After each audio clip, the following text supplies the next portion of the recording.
அம்மா உணவகத்தில் உள்ள இட்லிகள் ஹோட்டல்களுக்கு விற்பனை செய்யப்படுவதாக பொதுமக்கள் குற்றம் சாட்டியுள்ளனர்.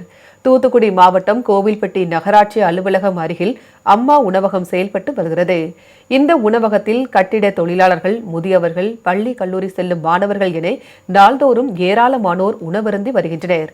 இங்கு தினமும் காலையில் 1200 இட்லிகள் தயாரிக்கப்படுகின்றன. இந்நிலையில் கடந்த சில தினங்களாக விற்பனை தொடங்கிய அரை மணி நேரத்தில் சாப்பிட வருபவர்களிடம் இட்லி இல்லை என்று கூறுவதாகவும் அந்த இட்லிகள் ஹோட்டல்களுக்கு விற்பனை செய்யப்படுவதாகவும் பொதுமக்கள் குற்றம் சாட்டுகின்றனர். காலையில் 7 மணிக்கு தொடங்குற கடையில் 7:30 மணிக்கு போனால் இட்லி இருக்க மாட்டேங்குங்க.